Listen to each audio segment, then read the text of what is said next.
Hello, welcome back. Northstar here with another HOI4 US single player Gottesdammer and Socialist Run. Um, for those who don't know, Gottesdammer literally means apocalypse or Armageddon. Well, alright, it doesn't mean it. It's a name of a play in German that was about the apocalypse or Armageddon. It doesn't translate to it or anything. I speak a little bit of German. Obviously, that's not what that word means. But sorry, it's a reference to. Sometimes my long COVID brain just doesn't make sense or says something wrong, and I apologize for that. For those of you new to my channel, I have long COVID, and yeah, that affects my cognition, leaves me disabled, unable to work, which sucks. And I'm trying to make this YouTube channel get to where I can get ad money so that I can survive, because the government, as among other things, screwed me out of SSDI because my work was for a university when I was a student, and so therefore it doesn't count, even though the same type of work got me work credit when I was working for a private employer doing the same thing, test grading. It's ridiculous. It's designed to screw people. Let's see, I got a light brigade here. Smaller infantry. Why am I back to Kentucky? Oh. I got 3 10K divisions. So I think they're each going to get 4 or something. Or a couple of them. Yeah, I'm trying to give out rifles.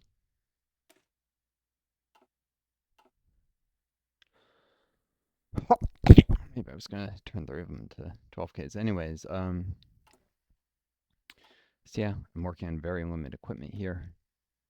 Trying to prepare the U.S. For Second Civil War. It's coming because of the neo-Confederates. The fascists are going to rise up, unfortunately.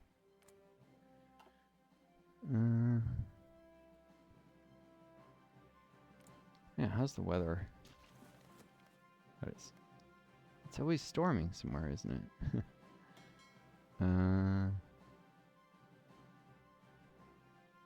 Alright, I moved everything except the destroyers and cruisers and battleships south here. Well, that's a couple subs. Well, this one has one that's in for repairs. Yeah, I moved the subs here because they'll just keep doing exercises. Not that useful during the Second Civil War unless I want to do convoy raiding. I probably don't want to do that, at least at first.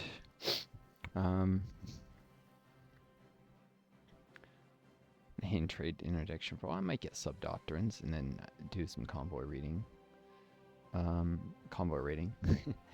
I'll probably combine it with some naval bombers. But I don't like concealed party anymore. Stupidly, I've been not spending any RXP trying to get up 50.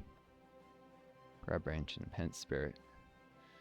Save my political power to spend not on a chief of the Air Force, but on improve my domestic stability. Which, 162 days and improve worker conditions there. Cool. I'm doing a small lobbying effort. I'm not actually sure if that was the wisest idea. I don't need that much war support for Selective Training Act. I mean, there's war support, congressional support. 12 senators and 33 representatives. Between this and this, I'll get there. I might want to keep doing it though, because I also want Old Age Pension Act. And 2 Ocean Navy Act eventually. But 38 midterms, so it's only 13 months till everything will refresh. Congressional support. But yeah, that's a few focuses, so I don't know. Keep running small lobbying effort until it gets a little closer and it becomes more obvious if I need it.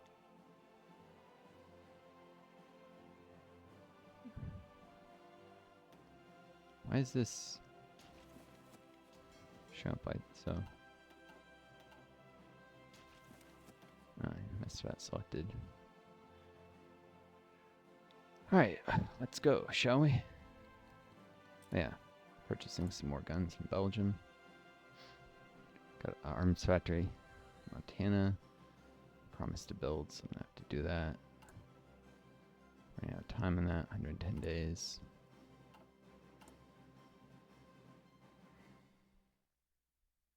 Let's see, it's like 120.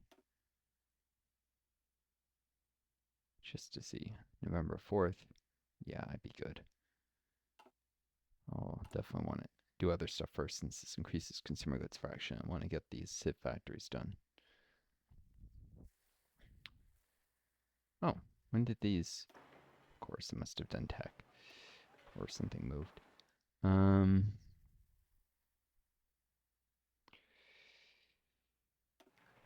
Pennsylvania SIV too. Cool. I know we did yeah.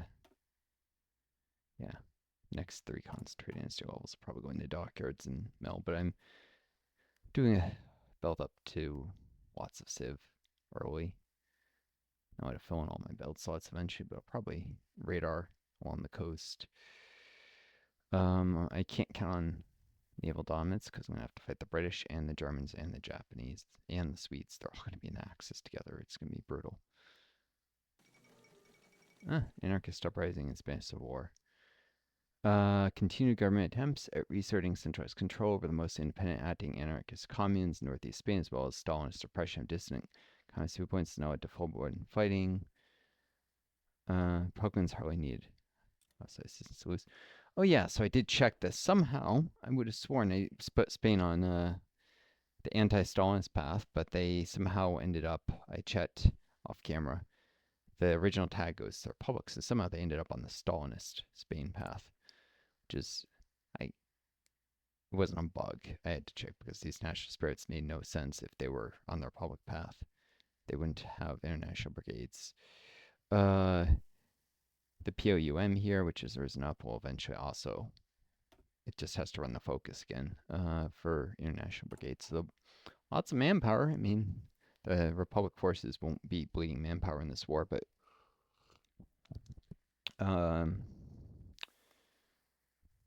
it's worth noting the Stalinist path doesn't get as many factories.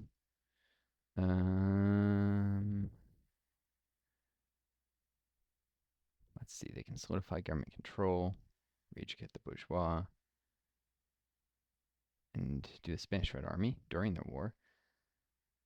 But they can't do land redistribution. That's a anti-Stalinist thing. That may seem weird to some of you, but the reason why is fairly simple. The Stalinist line in this time period, 36-37, was to appease the capitalist powers of the West and not antagonize them too much. And so they pushed the idea of an army of all classes in the Spanish Civil War, where the bourgeois, the liberals, the communists, socialists, they would all work together. The anarchists against the fascists. That was the idea.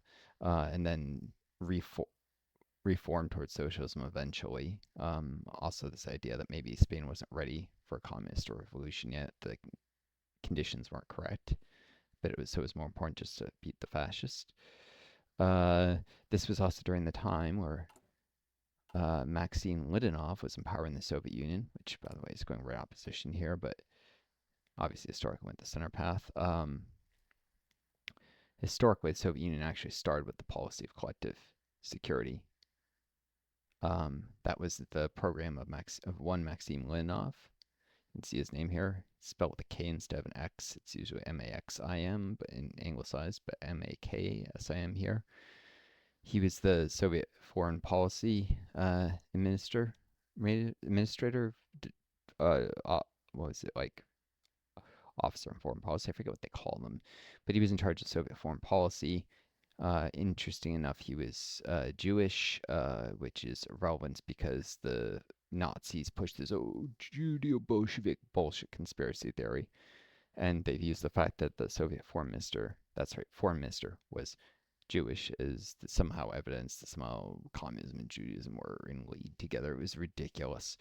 There was a disproportionate number of Jewish people in the early Soviet high leadership, and the reason for that was because Jews had been oppressed under Tsarist Russia, And so a lot of them had ended up gravitating towards anti-Tsarist political movements, including communism. But also the Mensheviks had a lot of Jews as well, and they were anti-Tsarist but not communists. Whereas you didn't see them among the whites, not the fascists or the monarchists. Um, so he attempted to sign a defense agreement with France in particular, but also Czechoslovakia, which uh, and possibly Poland, but they didn't seriously consider Poland. It's funny that this focus in the game includes Poland, but doesn't include anything about Czechoslovakia. That's probably because Czechoslovakia has a focus they can run to initiate a defense agreement with the Soviet Union. I think if they go, they just join the Comintern outright. But I think they might get an event or something. I don't know. They should have the opportunity of mutual guarantees with the Soviet Union. That would be historically accurate because there was, I think I've done stuff about it. I used to collect a lot of information on Reddit before leaving that vile net cesspit of fascism and such. But and corporate control, intelligence services, just manipulating public opinion. But yeah, France, Czechoslovakia, and Poland would have been part of this defense agreement. One of the problems is Poland was not going to join it. The Soviets weren't super eager. It would have been France pushing Poland. Uh, and Romania refused to allow Soviet troops to march through their territory, which they can do in the game if they take a deal with the devil. The idea with this is that and then basing rights for Soviet Union. Soviet Union gets military access through Romania, which they can um, use to potentially defend Czechoslovakia. Of course, they can't guarantee them because they're communist. Czechoslovakia is democratic, which is why there really needs to be a focus that represents a historical guarantee the Soviet Union tried to make. But France was the linchpin of this. There was no way the Soviets knew they couldn't beat the Nazis at that point in history in a one front war. They needed France to occupy Germans in the West. The French did sign the pact, actually. But then there was a new set of elections in the game. You got the form the Popular Front. There's also a national bloc kind of thing, and it represents a key early set of elections. But actually, it was it's weird because it was the Popular Front that historically won the elections, and yet somehow the election outcome led to the France deciding they didn't want to honor this defense agreement with the Soviets, even though Popular Front was communists and liberals in alliance together. French politics can get messy, so the French basically withdrew from the pact. They submarined it. They signed it, but didn't implement any of its provisions. Once it became clear that it was dead in the water, Leonov started to lose power in the Soviet Union. It was a huge embarrassment to him. This was his brainchild, and Soviet politics can be very cutthroat, as I'm sure many of you are aware. The Czechs also started to back off of it. Romania refused to allow basing rights. Poland obviously wasn't interested. So, in the face of mutual defense with the West against the Nazis failing, Leonov was pushed out of power over time. It didn't happen instantly, but he was pushed out of power and eventually purged from the party. He was not killed, but he was removed from the Communist Party. Although I think he was eventually later readmitted. Purging just means removed from the party. Sometimes it led to prison or death. Sometimes it just led to a person being removed from the party and later readmitted. I think Leonov spent a little time in jail as well as being removed from the party, if I remember correctly. And Molotov, who had helped fabricate evidence of supposed treasonous activities by Leonov, which we now know, historical hindsight, were completely falsified by Molotov. Molotov rose to power. He was a fan of the policy of individual security, and he signed the infamous Molotov-Ribbentrop Pact with the Nazis, which should be somewhere in the tree since they're going their historical Molotov-Ribbentrop Pact. It's a non-aggression pact with the Soviets for a time, and splitting Poland in two. That none of this needed to happen. The French can be blamed partly, but the British were also working to interfere with this, just as they also worked to pressure Czechoslovakia to surrender Sudetenland without a fight to Nazis.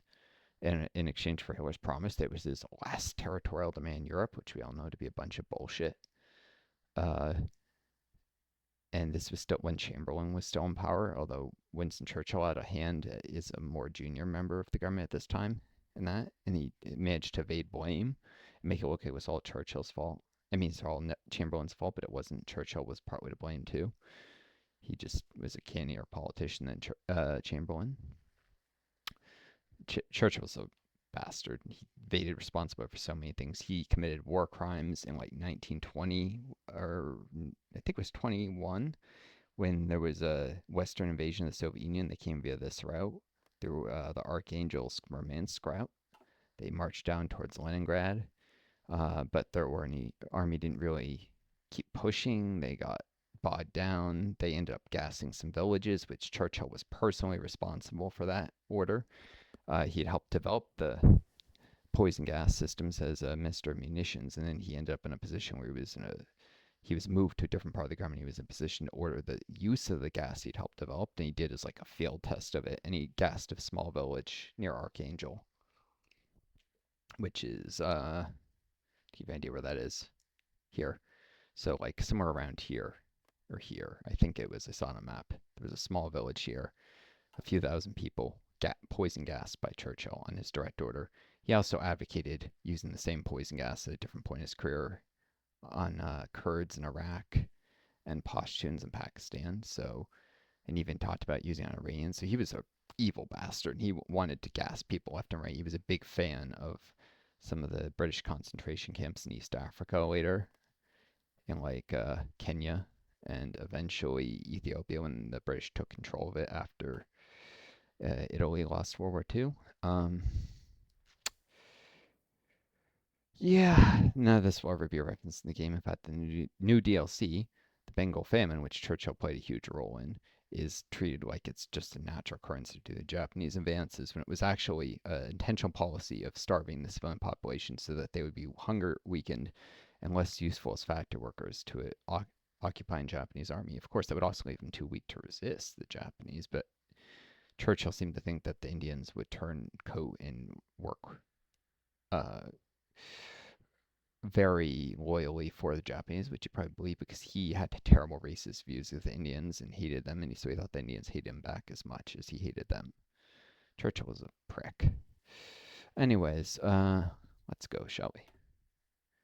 Enough with the Royal Air Force. That's some of the historical context what actually happened, but this is all going different. In this game, the UK is going monarchist path. I think I saw they have the King's Party or something. They definitely have very high non-aligned support.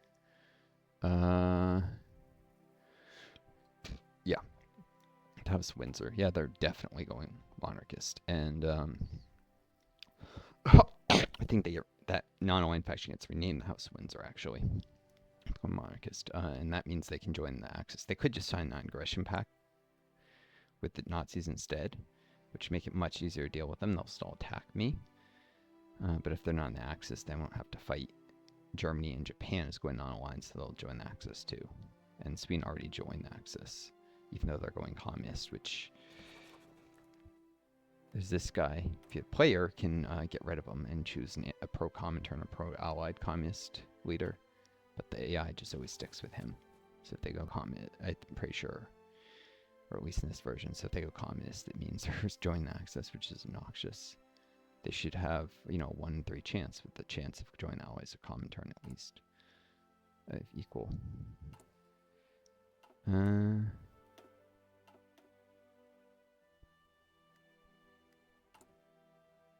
Let's see.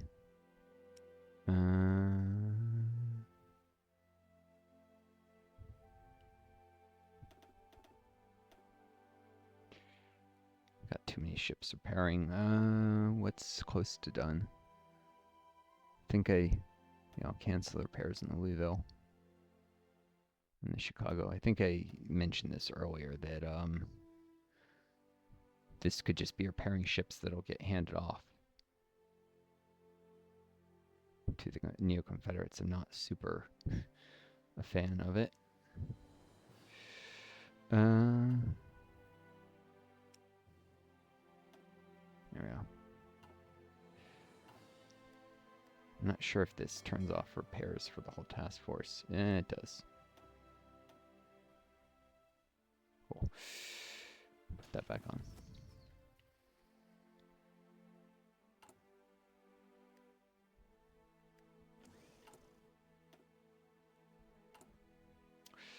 Been micromanaging the heck out of this, trying to get all but 1,000 rifles to be used to train battalions, so if I get another armory raid, I don't lose stability. It's playing a little close if I get armory raid and then don't get back up to 1,000 rifles before the next armory raid. I've gone like 3 of them, which is really bad luck, since each allow the Neo-Confederates to equip 10,000 men, which is 10,000 less manpower I'll have after the war, obviously, and they'll kill some of my men. So it's even worse than an event where 10,000 of your men would desert. And of course, the moving factory south is actually in some ways net positive because that's build slots like Georgia's gone 1, North Carolina's gone 4 extra build slots and factories this way. So at least 2 of these will still go around after the war. North Carolina. Very upsetting that the terrible RNG with Neo-Confederates, but I did get lucky with congressional events, I guess, so can't have it all. Let me turn this down slightly.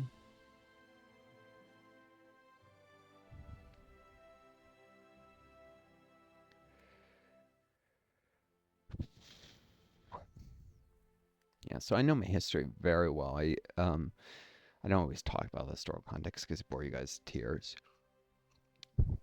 And some of the things that pushes the mainstream interpretation of history are just wrong because they serve the capitalist worldview. I'm socialist, and there's some lies I've been told. There's, of course, lies socialists tell themselves also serve their historical viewpoint, which I try and criticize those where I'm aware of them as well. But yeah, I nonetheless am extremely educated about history and democratic socialists. So I don't buy into a lot of that. It's easier for me to say critique some of the things Marxist-Leninists believe that aren't accurate because I'm not one of them. I'm the outside looking in on both the major movements, which are communism and capitalist democracy. Of course, a lot of people just pay me as someone who's nothing ever is good enough for because, yeah, Dem socialism is not loved by many people, to say the least. Too far to the left for capitalists, too far to the right for communists. Uncomfortable position, the middle ground. But, truth doesn't care where the majority of people fall, and I understand my viewpoint will always be in the minority, so important. People like me obviously have to pick allies to ever see change in the world. Pick who you're willing to work with. Right now, the U.S. is an empire, a vile empire, and, behind multiple genocides, and probably that empire needs to be disbanded, so I'm not going to side with imperialism, obviously. But there are other times where, things can be on the other way around. It changes.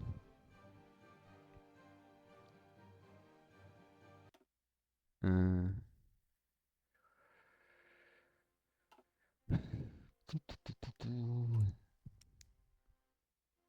got 1 extra ship in the queue. I'm good with that.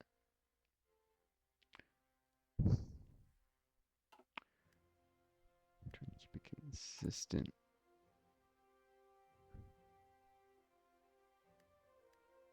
You know what? Is there anything I can cancel? The Pensacola is in reasonable condition. Yeah, get back out there. Again, I shouldn't have let so many ships repair.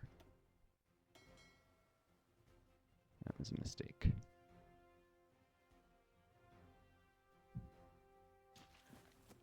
Once the war breaks out, what I've still got control will want to get in repairs and avoid. I did the multiplayer game. I kept having.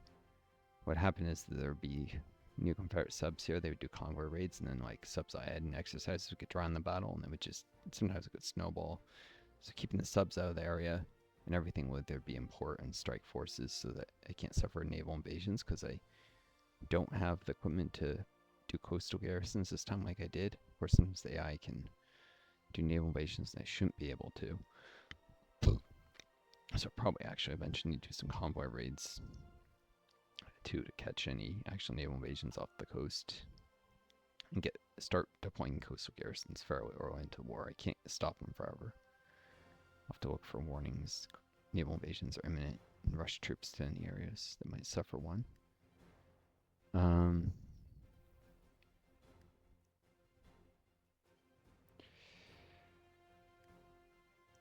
Yep.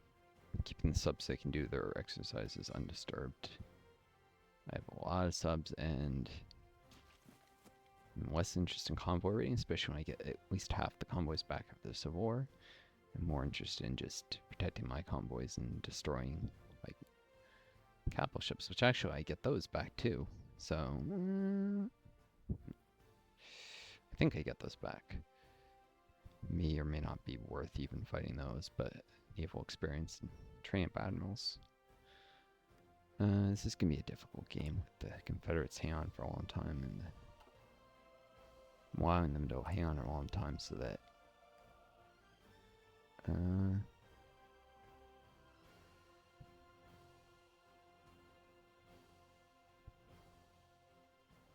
whatever.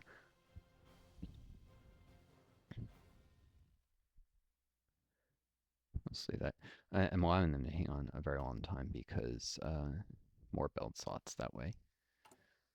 I'm aware that probably from a gameplay perspective, better to snowball and expand aggressively. Also, give me something to do from I stay in democracy for a long time because if I want to get my 6th research slot, I have to run down limited intervention scientist haven, which you can only do while democratic. You can't do neutrality act and still go communist, really, but you can fire a communist advisor once you already have enough political support for democratic socialism and run down the limited intervention path. It's a little longer, but you'll still get your 6th slot. It does mean a very late transition ideology flip, though. You can do that if you're going fascist as well. It's not just if you're going communist.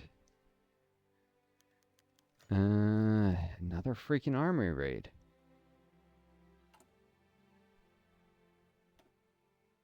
I think the rifles disappear instantly. Nope. Oh, actually they don't. Not entirely quite the thing. Well, I might delay it a little just in case another one happens. Because the outcome will already be decided as if I have the rifles in. I can't put any more battalions in training for a while, it seems. God. Just reduce the likelihood of getting 2 raids while.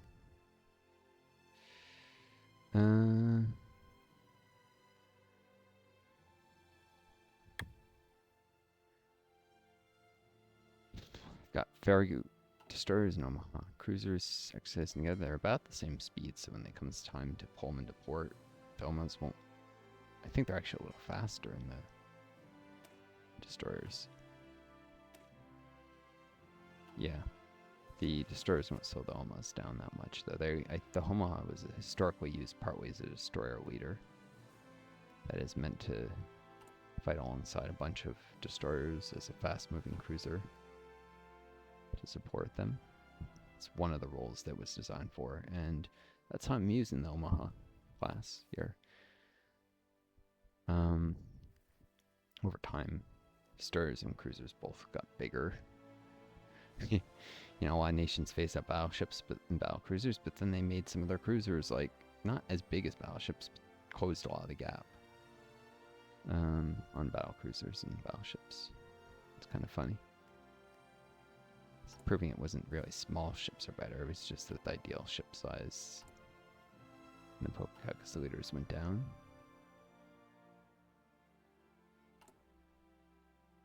And arguably part of that was motivated by after World War II, there was not any realistic threat of a peer-to-peer war in the sea.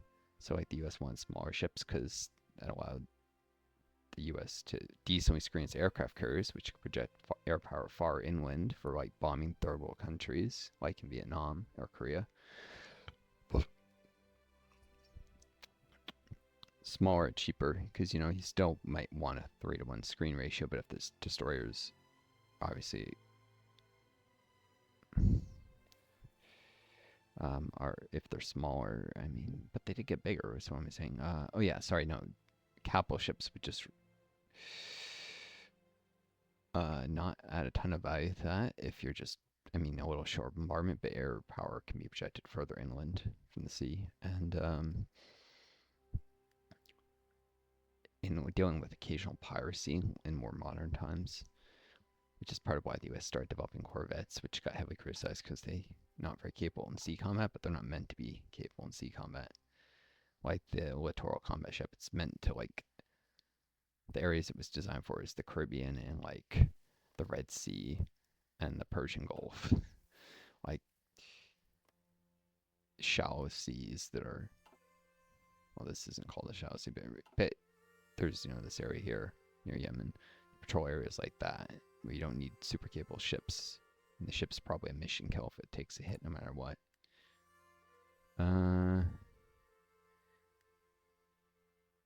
One thing that we don't do much in the U.S. is we don't put active like point defense systems on our ships enough, even though we can shoot down missiles when they hit. That's probably because if a ship gets hit a lot of times already, it's because the crew wasn't properly like prepared. They got caught, you know, by surprise, and they didn't have the existing point defense systems that they do have, like at full readiness that they should have been, or something. Which there's reasons for. Sometimes they screw up, like in the Falklands War, there was a case of one of the British destroyers, its point defense systems like fired off at chaff and shot their own ships. So they disabled it, and then that's how one of their ships got hit by missiles, because the point defense systems were actually turned off.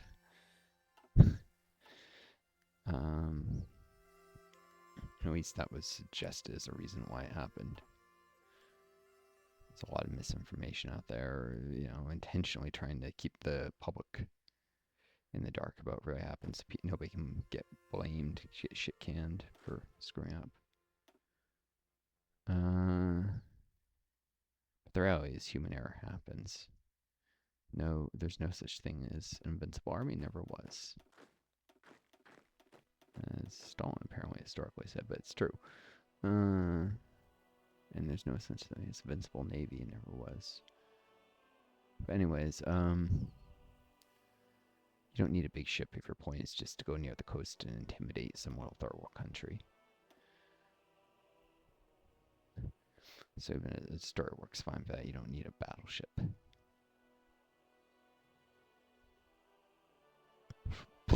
In fact, battleships are, I think, more vulnerable. Some of the more underhanded stuff, like small boats full of bombs or naval mines. Which, I mean, what else are these nations going to do when they're fighting an industrial giant that controls most of the world's economy and profits off that control, extracts wealth from global south, and uses it to build a bigger army and navy? I mean, there's nothing you don't blame the idiot. It's for doing these things, even though they shoot themselves in the foot often. A lot of bad PR in the West, but alright, they're not idiots, but I don't blame them for doing it. I'm not endorsing it, but it's completely understandable why they do these things when faced with an overwhelmingly superior empire. You know, those who are already in power tend to stay dominant. If everyone plays by their rules, they will never, you know, be defeated, as the fear some have. Of course, empires tend to eat themselves from alive. They don't tend to be brought down by outside forces. That's an inaccurate point of view that those people have. But losing wars and asymmetric conflicts can help. I mean, the Vietnam War probably accelerated the U.S. decline. It's the U.S. defeat in it. Alright. Industrialist moves factory from Michigan to North Carolina. Complaining about unions, an absurd and un-American position, says FDR. I mean, he's not wrong.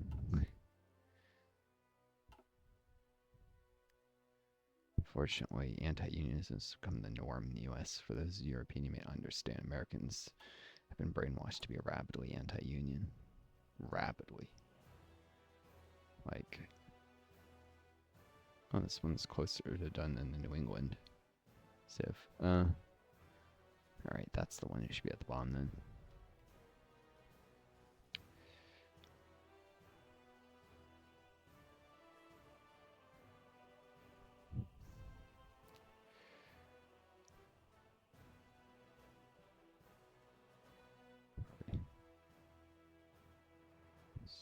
Is point, maybe. I don't know.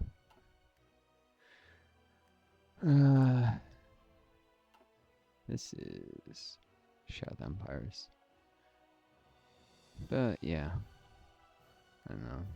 The thing that's really killing the U.S. empire is partly, rising economic powers like Brazil and China. So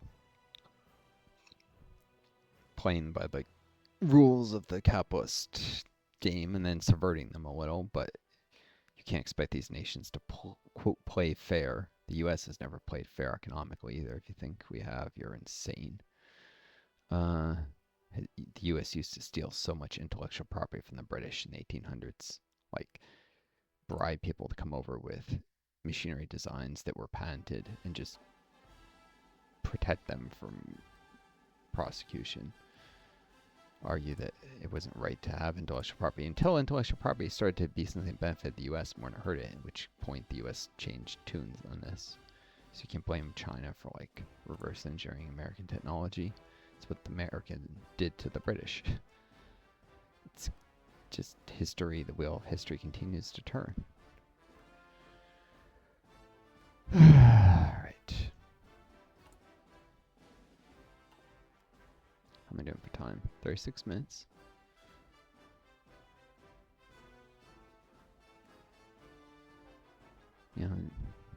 Failing empires always yell and whine and cry about the game isn't fair when the very things they did to rise to power are turned against them. It's every dominant empire that was losing its grip in history, in the history of mankind, has done this. Claim they're the good guys because they quote play by the rules that they designed them in a position of dominance and control when no one could contest their ability to make the rules. And that they often cheated on when the rules were different in the past. It's just, don't listen to it. It's just pure propaganda. China doesn't play fair. Yes, they don't play fair. We didn't play fair either. That's just the way of history. Power to them if they can unsert the U.S. empire and give little, non-aligned nations some breathing room, like Burkina Faso, which isn't really pro-China, but they're not pro-U.S. either. Or Vietnam or whatever nation, that if it can give some nations some breathing room, not living in a unipolar world anymore, having the U.S. and China be major rivals, been good. The U.S. is clearly not the right nation to unite the planet. It's turned into a brutal plutocratic oligarchy that, deports people who are here illegally and beats protesters. So we deserve to go the way of the dustbin of history, like every other great empire. Unless we can change, and I doubt we will change, to be more just and fair, and that's not happening. Heck, we screw our own citizens. I'm getting screwed on SSDI, I think I mentioned.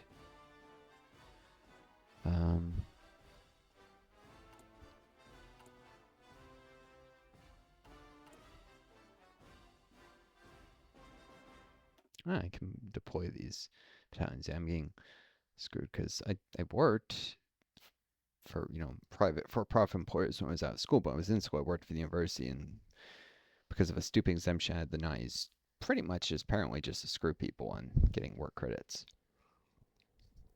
Those jobs didn't pay payroll tax, therefore I didn't contribute to disability. I went to grad school, which also you don't get any credit for. And I was working during grad school for the university, but that didn't count, as I said. And I went back to grad school because I got stuck in a rural area for a while after finishing grad school. Family reneging on promises to help me move to where there are jobs.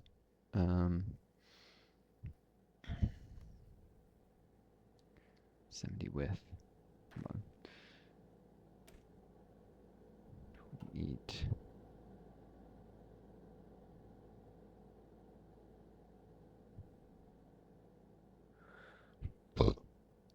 Six. I should probably end up attacking with 2 divisions.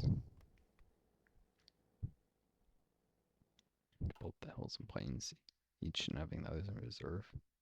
Continue to march south while some go this way. All right.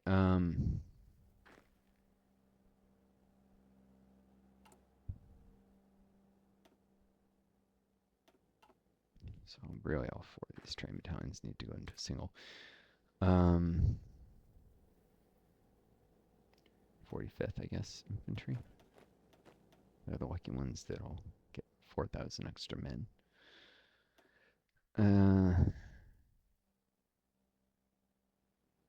So I was stuck in a rural area. There were no jobs in my field in sciences. It's not like you find science jobs in the middle of nowhere. I thought the might have moved to major city because you need first month's, last month's security and broker's fee. Moved to major city. I mean, maybe I could have managed a really, really dangerous slum where I probably would have gotten mugged, killed.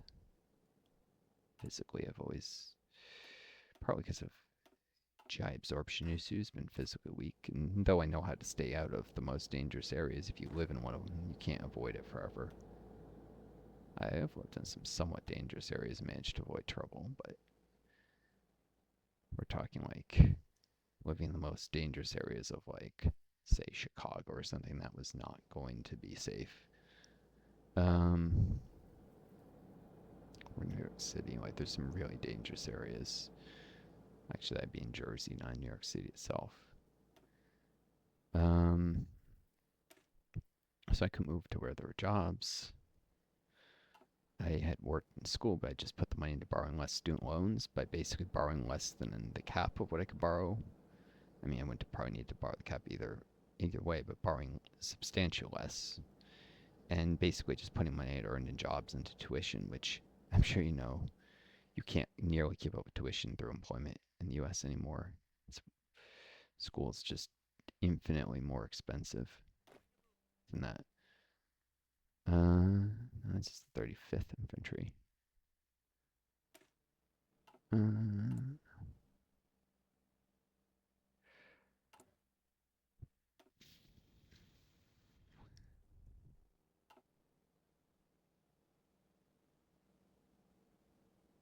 Yeah.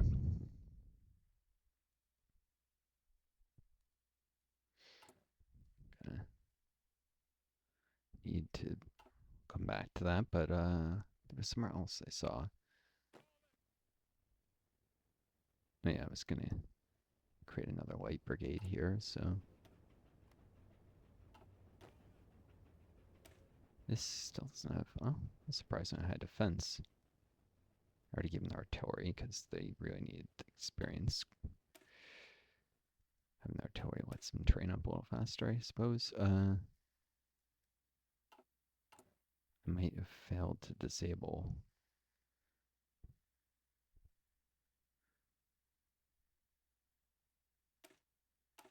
Shoot.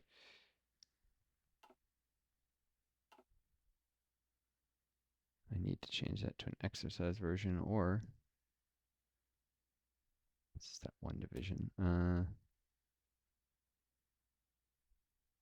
Create an exercise version. Duplicate.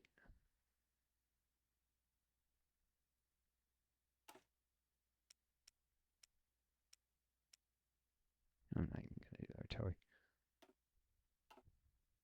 Won't be replacing any equipment that gets lost in exercises between now and the Civil War on that one.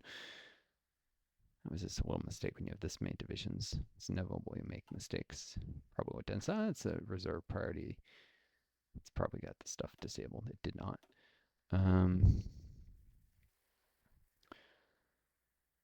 So I did have enough money to move into one of the really dangerous areas like New York or Chicago. But then I wouldn't have had the money to stay there for any length of time if I didn't get a job instantly. Like I would have been able to stay put for 2 months tops. And it can take 3 to 6 months to usually get a job in the sciences, even if you're fresh out of school. And at least the economic conditions at the time, which is still feeling the after effects of the 2008 recession. Um, so some areas took a long time to recover. Sciences tend to be a lagging economic indicator, science employment. So the employment doesn't necessarily immediately go down when a recession hits, but it goes down a little later, but also recovers more slowly. It's a long-term investment after all. Short-term investments get made again sooner than long-term, often when recovering from a recession. So thanks in part to 2008 recession and partly to family screwing over, I got fought. And I mean, the recession happened. I was already in my educational career, so it's not like I could have predicted it, like or respond to it by doing a different major or something. And I wanted to be helping people. I wanted to literally work on a cure for cancer if I could. So, um,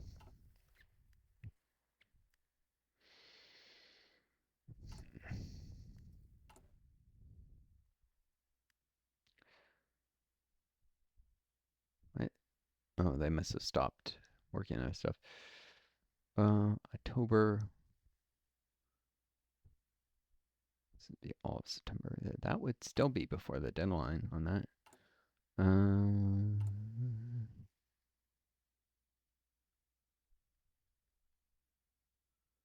Could probably get a level of Oklahoma infrastructure done first.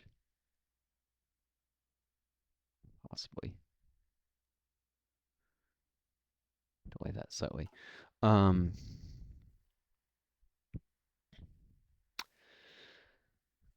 So I was stuck in a rural area. Had difficulty find jobs at first because first friends would tell me I was probably uh, overqualified for the local jobs. People I knew, like roommates and stuff, and I'm like, they're just looking for something to come from me. But then I literally had an employer tell me to my face it was over the phone that I was overqualified. He wasn't gonna hire me because I'd probably leave the area in a year if he hired me, which he was right because that's exactly what I did when I eventually did get employment in the area. But it spent about a year until I could get it. That was working. Then after I had the money saved, I moved back. I moved to near where family is. Look, I moved back with family. I told them I can either move there, I have the money now, or you can keep the promise you broke before. But if I move the area nearby, it's gonna just look bad to like extend family and but threat of embarrassment. Plus, the family I stayed with had worked out the issues of the renter in a spare room they'd had. So stayed with family, applied to jobs, but I've been out of the science field. I was doing like 3 years, so I couldn't.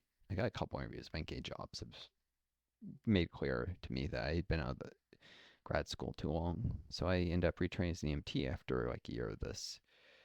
Then worked as an EMT, then found out a special master's, and since my goal was med school, or I previously had been medical research, but I had more and more morphed to med school. So during my grad school years, I should say, I became more and more certain of it as I did more and more clinical things, volunteer in hospitals, etc.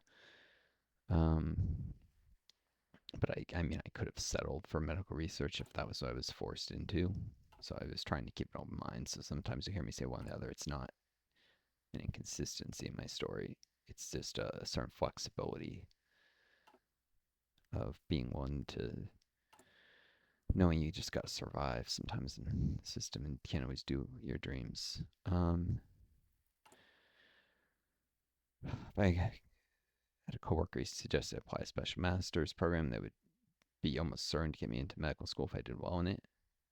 I was a little cynical about that level of confidence, but I applied to it and I hedged my bets with another graduate program that would have really good job opportunities and figured I'd do them at the same time. Got in this, was doing both programs, getting straight A's in both. Then, I mean, but the pandemic hit and I got COVID, recovered, then got COVID again 10 months later and got disabled by the second one. Never really got better. Here we go. I'm just going to merge this into here.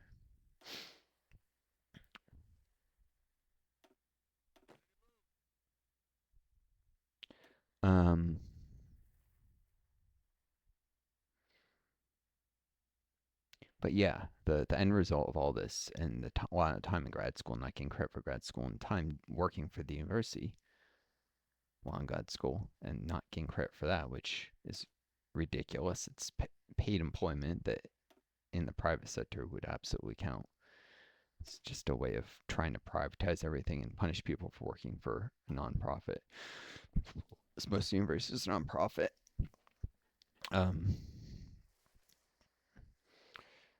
But yeah.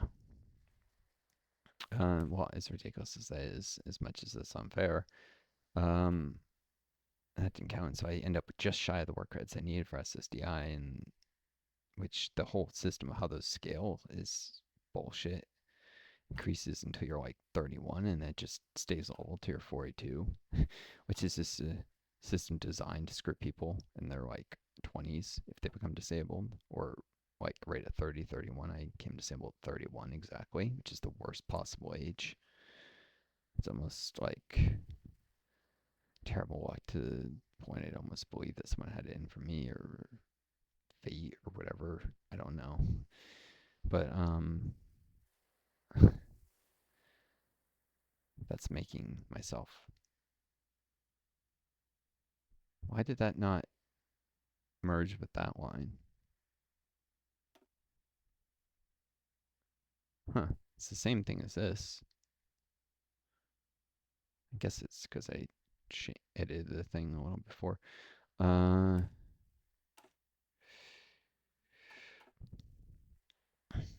do I put this training battalion? Probably should. Guess I can assign it somewhere different.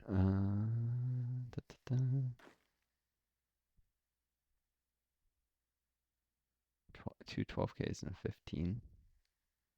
So 24, 24, and 30. Probably go in different directions. I could do 78 all in one if I really needed to.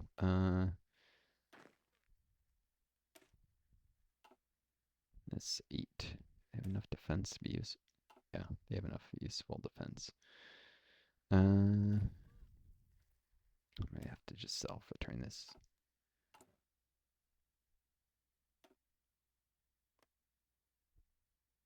To a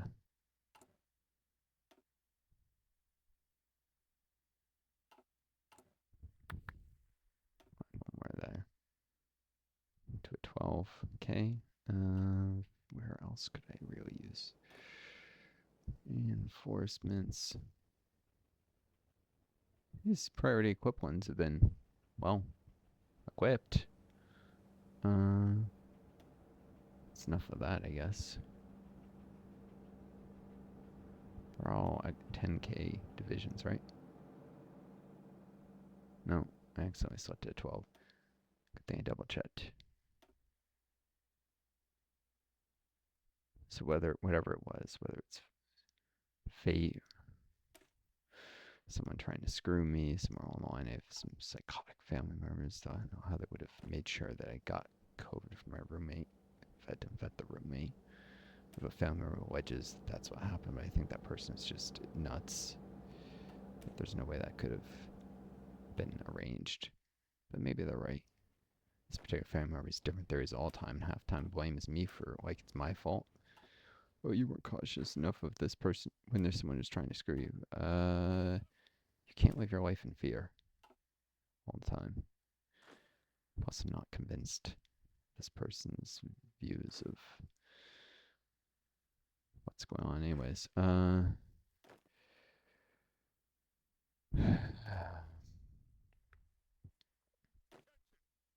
These are all 16K exercise. Divisions. The bigger ones are probably going to stay and defend. So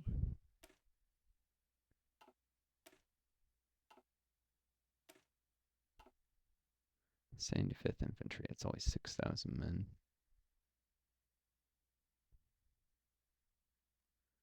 They might need one more. What would they turn into? Probably an engineering division. It could be a 7.3. There's probably somewhere better for a battalion. I'll figure it out.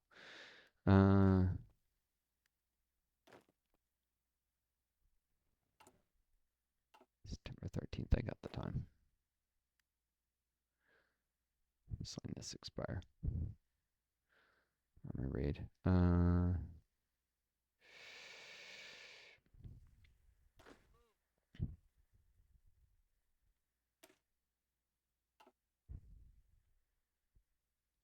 Oh, there's an easy way instead of manually doing this. I'm probably driving you guys nuts.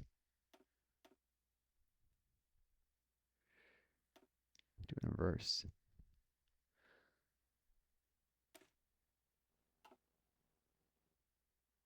Have I really reached the equipment level? Well, the least equipped of my divisions. No, it's doing by product of the two. I see. At least equipped division. One of them is in Panama, but they only have to defend against naval invasions.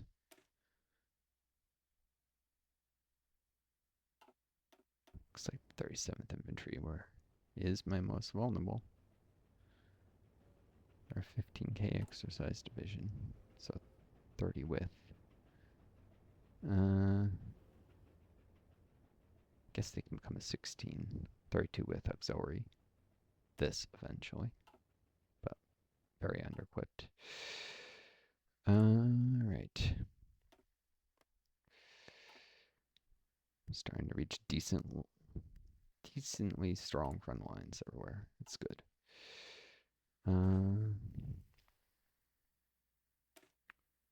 44th Infantry. Oh, no, that's even more pathetic, actually.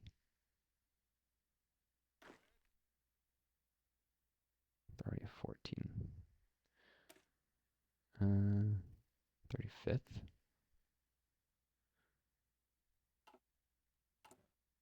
Oh, bloody A, they all need to go to Kentucky. Alright. So yeah, just a little bit short of SSDI. And this is a problem wherever neoliberal sets its claws in Switzerland. In fact, I read an article of someone with long COVID getting screwed because they went to grad school and they got disabled a few years out of grad school with long COVID. Like a young woman, I think she was like 27. If you go to a PhD program, you finish PhD at like 26, 25. But the earliest, usually 26, sometimes even 27. And she was like 27 when she got disabled on COVID. So then being denied disability because she had only like summer employment for poor profit that I guess would have counted towards whatever work credit system they had there. Which is blatantly unfair. If you invest in yourself doing grad school, not only you got student loans in the US that can't ever be forgiven, and Trump's getting rid of the student loan forgiveness programs, all of them, but you can't even get disability because you were trying to make something of yourself. I mean, I can understand some grad degrees people call worthless, but I was literally trying to work on a cure for cancer. That was my goal. How can that be considered socially worthless? It's such bullshit. This is where capitalism will land us. And anything they can do to devalue people at the bottom of society, they will. The people in power, that is, they. What's my weakest divisions are here, which is also one of the most critical areas. They may be able to push all the way into northern Mississippi and grab this airfield. These hills are easier to defend. I'm sure I don't have to defend these plains against anything. Hills and forest instead of hills and plains.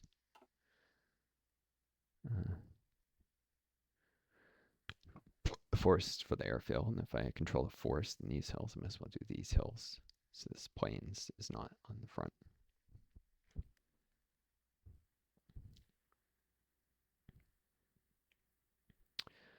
Also try and push down to these rivers. Solid defensive line is the idea. I saw in my multiplayer games, the Confederates can strategically deploy divisions and put up a surprisingly determined defense. Tougher than you would think. I was impressed with what they were mounting with very little.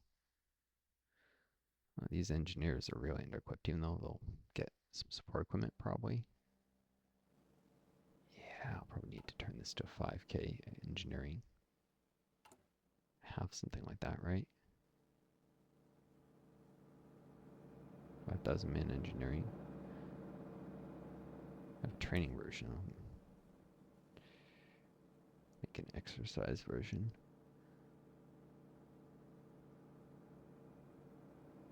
Duplicate.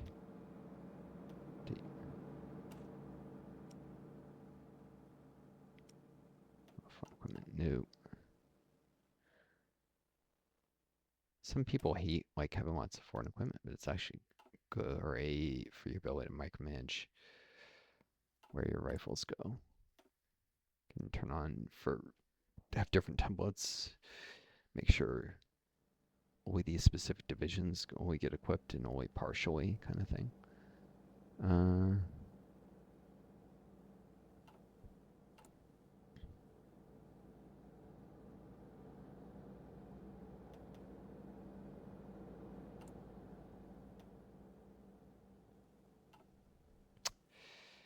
Cool.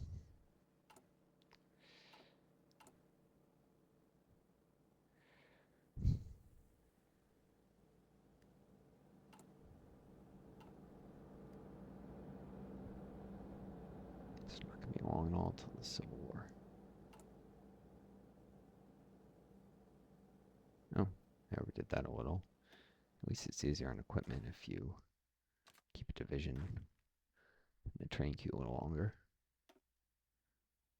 You don't need to rely on exercise as much to reach regular, though it's slower and more time limited than equipment. Well, not light brigades, exercise engineer brigade.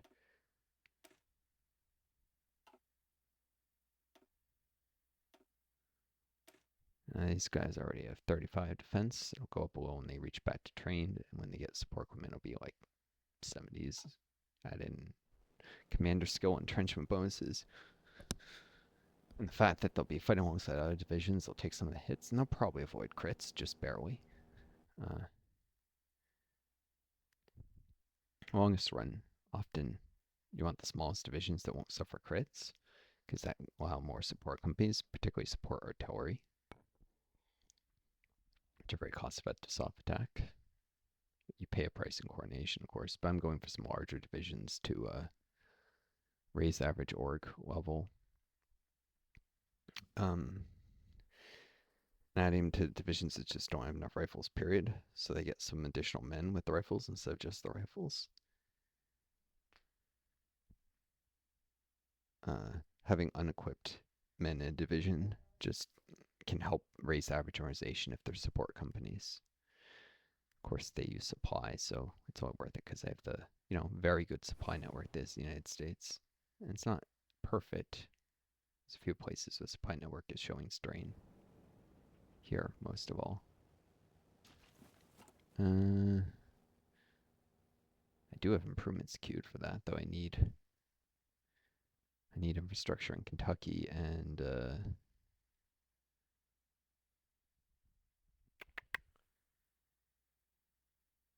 where's it? Kentucky and West Virginia. I think, yeah, Kentucky's already maxed, but I need to do the West Virginia infrastructure before I can start on that rail network.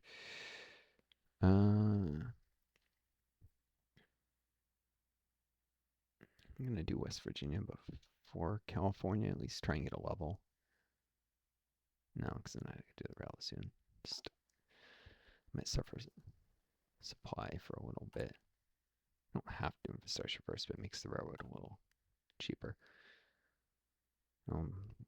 Want to max infrastructure for the belt slots eventually anyhow. Yeah, this is going to be a long war. I mean, I don't necessarily have to have it, but just being a strategic position where if necessary I can drag out the war and have the advantage of that. Giving more time also to use stuff like spies effectively, which I'll have to inform the OSS before long. Forget if I form it via... No, not via any of the focuses. So I'll also have to do that soon. It requires, I think, yeah, 5 civ.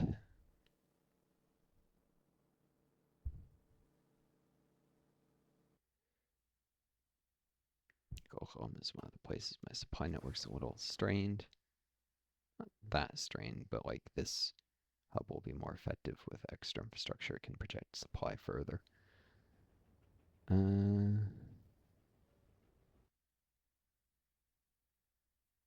Should be able to still benefit from level 1 rail connections and routing up through Wichita, just way out to the coast and then around through Panama.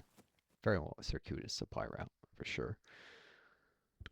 But having more local supply from infrastructure will help, as well as making the hubs better. I'm gonna industrialize Oklahoma eventually, so it's investment in that.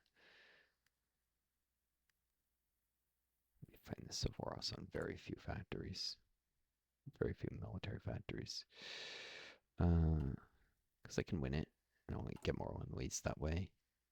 Get a higher civ count. Well, not civ count. I don't care about civ. Higher mill count by like, 45 when I'm maybe pushing to Europe after doing. Shouldn't have to do a D-Day if Italy holds out, but pushing up from Italy through Austria and to Germany. I assume Germany will by that point overrun the Czech Entente and the Austrians. Pulled Bulgaria into a faction and Romania too.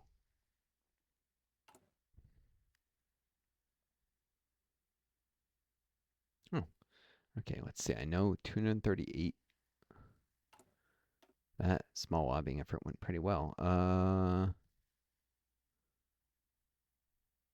3 still need 23. This might actually get me enough representatives for the Selective Training Act. Maybe I should probably, as insurance, do this.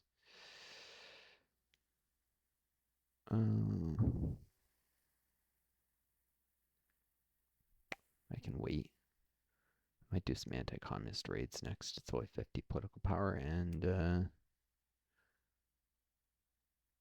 give me a little base stability and slow the growth of CPUSA a little bit. Wouldn't want to get rid of Bowder and then just need to hire him again later. This is not yet even to 35% for this. And I need him for the Worker Management Act. Once I got that, I could get rid of him if I am over 35% support. Worker Management Act, I assume, is moving towards like a worker cooperative economy, which is a kind of underpinning of any democratic socialist economic program.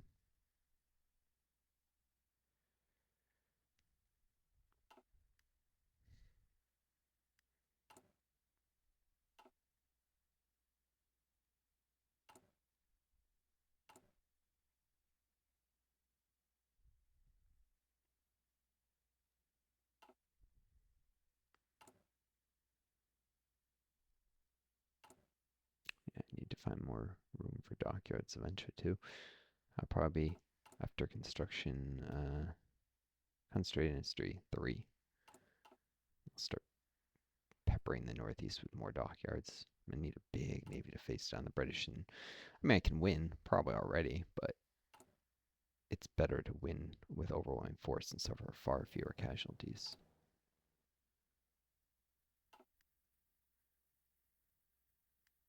Not just number of ships, but then you can build more expensive, better ships, like ones with better armor and stuff, and better engines and better fire control. In theory, really, I just tend to go for cost-effective numbers, and I'll probably run efficient communications and use high positioning admirals to just not have a big fleet size penalty. Hit the British with a navy that's even with fleets even bigger than theirs. Most of their navy will probably import in a given fight.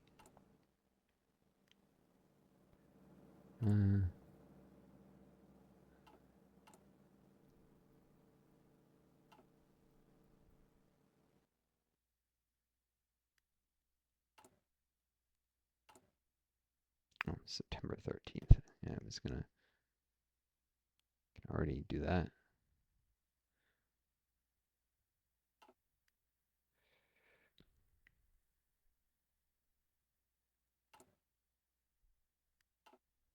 All right, well, let's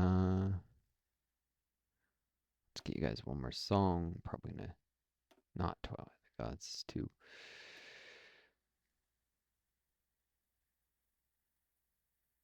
Glory of Cyrus the Great. I wonder if this is any good. It's short, nothing else. It's one of the new soundtracks, so not heard as much, less irritating to me. I'm hearing the same thing over and over. Huh. Started on the Montana, probably because they finished a purchase. That's probably smart. Do not want to risk failing that mission, so. Starting the Montana military factories now.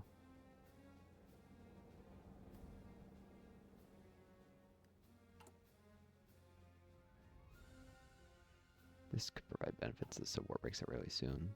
And I doubt it's that soon. Well, Oregon's no immediate benefit. I'm not gonna get it.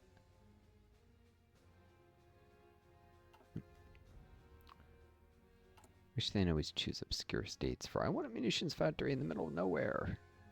I mean, yeah, that'll help a local economy, but it's an inefficient use of government resources with the terrible infrastructure out there.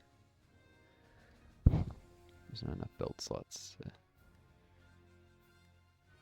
If only there were some social benefits there, way that represent the higher wages from tighter labor market in that area. At least under capitalism and socialism, government could just pay people fairly the value they produce, not based on how tight the labor market is in their area, but how much value they produce, which is the same in a factory in the middle of nowhere or in a big city. Minus a small amount, the costs of land are a little higher, so you'd actually get paid a little less in the big cities. But because higher operating costs, but yeah.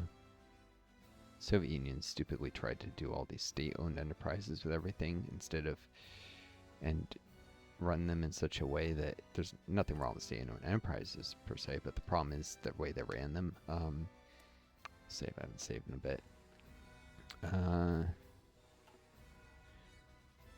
Divert a large amount of funding, so run them like at an air quote profit, but not really a profit, with a lot of revenue and excess expenses that was put into the government budget, and in lieu of charging taxes to people, so they kept tax rates very low, and eventually abolished the income tax in the Soviet Union, and which is stupid because I think they had some other taxes that were more regressive. So if anything, they should abolish some of those. Like I think they had sales tax, but I could be wrong. They did eventually abolish the income tax in the Soviet Union, though. And they should have instead just paid the workers higher wages and charged income taxes. So I kept, not shrunk those, in fact, maybe even kept them fairly high. The reason why, among other things, is if you don't pay the workers the value they produce, you have an artificially low price of labor, and you won't invest in automation enough, which the Soviet Union did not do, and they actually suffered chronic labor shortages. They did invest in automation to some degree just because they could not fill all the jobs they had. But if they had paid the workers what they were actually worth, which socialism says you're supposed to do, it's part of the theory anyways, to end exploitation, then they would have invested more heavily, and managers of state-owned enterprises, and to make up for the government having less revenue, higher taxes. Socialism is not about higher or low taxes, mind you. Soviet Union was socialist and they got rid of income taxes. It's about ending the control of businesses, which turn private property, which doesn't mean your guitar or your toothbrush. It means the factory or mine, apartment complex that you don't live in but rent out, workshops. These things cannot be owned by private individuals. They have to be owned. That's what's termed private property. The means of production. Personal property is like your guitar, your house, your car. So socialists don't want to mess with their personal property. Usually, occasionally they'll go after the personal property of like billionaires who accrued immense personal property through ownership of private property, but that's more about justice than the economic theory. Like people who got mansions before the revolution is the idea. They don't want to touch your personal property. They want to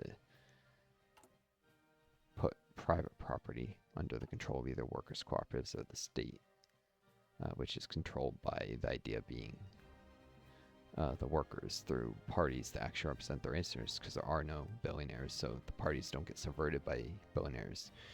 Of course, this immediately breaks down when you do what China is doing. You start allowing billionaires to exist in your country, because then they can corrupt the political system, and yeah.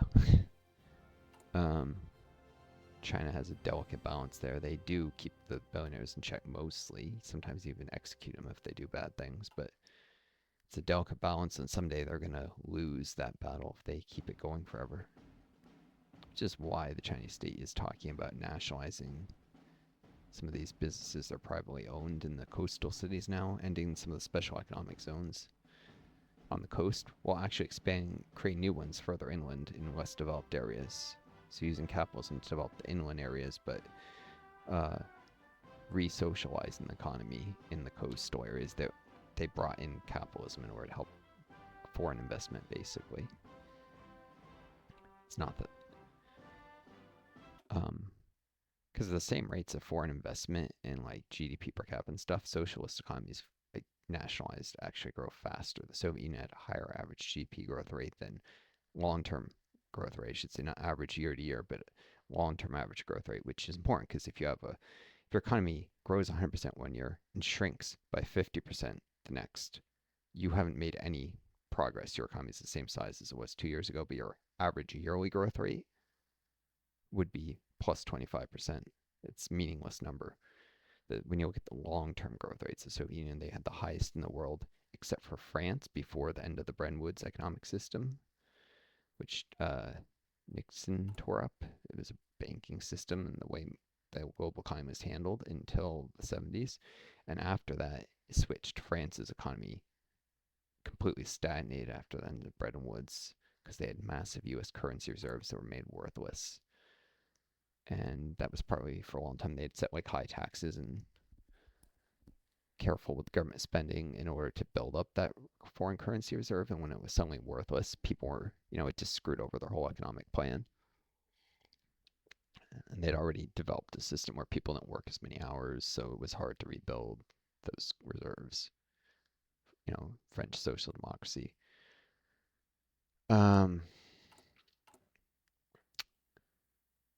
French work one of the smallest numbers of hours in all of Western Europe now. But anyways, and so the fastest long-term growth rate in the world became Japan. Had been France, was then Japan, which had not been as high before because they benefit from the end of Bretton Woods, whereas France suffered. In fact, they benefited so much that the American political class got scared and they actually forced the Japanese to artificially devalue their own currency, which, remember, well, if you don't know anything about Bretton Woods, the end of it devalued the American currency and thus or was it devalue? Sorry, artificially inflate the value of their currency. I'm not sure. They played some games with the Japanese currency that Japan didn't want to do. They forced them to do it because Japan wasn't a lot of military and stuff, so it had to do what the U.S. said, pretty much, because they're on the U.S. for the defense, and the U.S. held out the bogeyman: if we don't protect you, China will invade you or something. So Japan agreed to this, even though they didn't want to. Another arms factory moved from Washington to Texas. I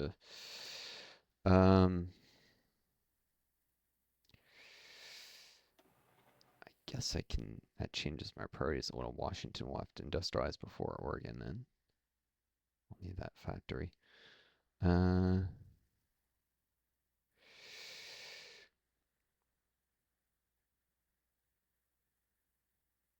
California.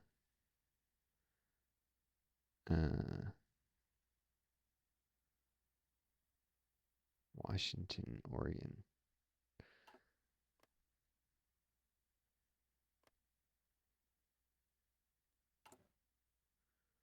Like California should probably come before Oregon. Why is that even the order that it's currently in? Well, yeah, that changes things nonetheless. I'll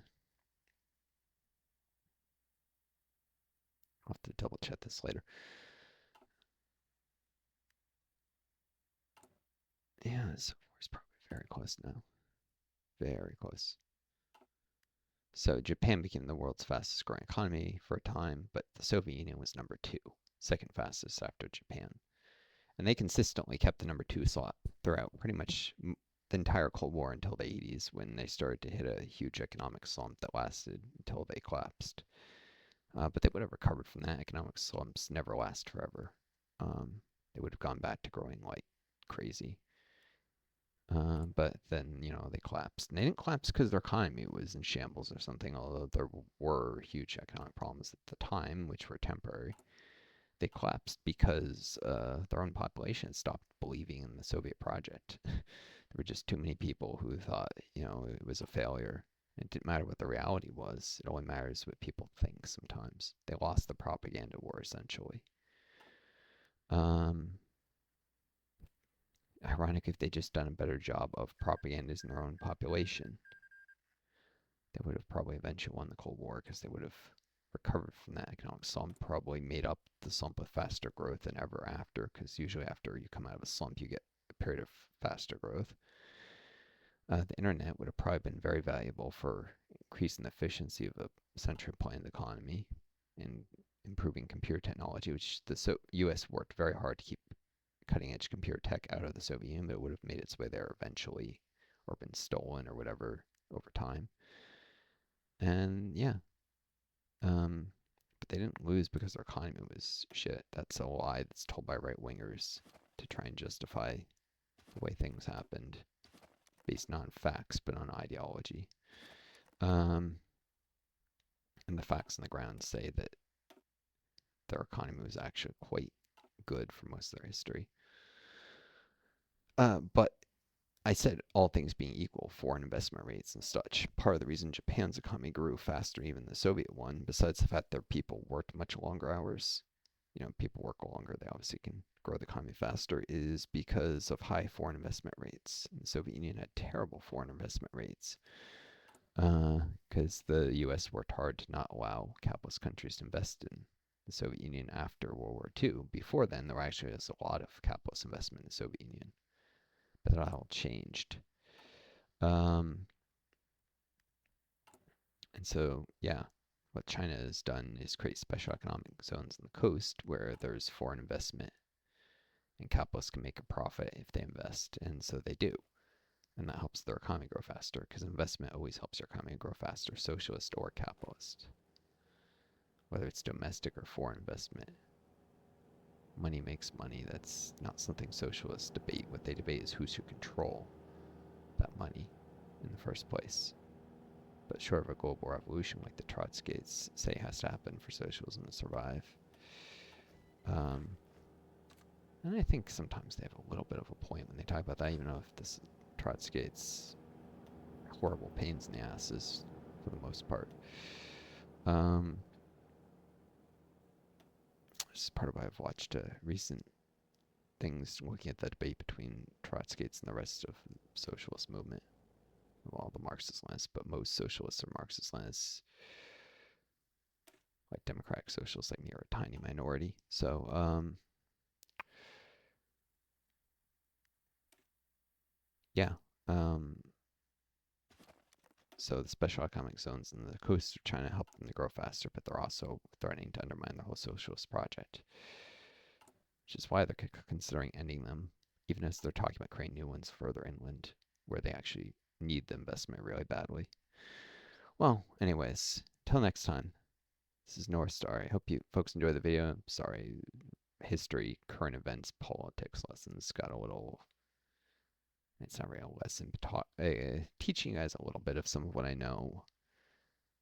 Or some of what I've come to understand. Some of it say it's knowledge, but yeah, no, it is. It's based on acquisition of facts over time and learning the ground facts.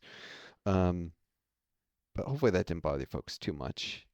And I'm in different moods each time I record. Sometimes there's more of this, sometimes there's less. But until next time, I wish you all the best. Take care of each other, be kind to yourselves, and may you always find a guiding star to lead you home. Adieu, and best luck to you all. Good wishes.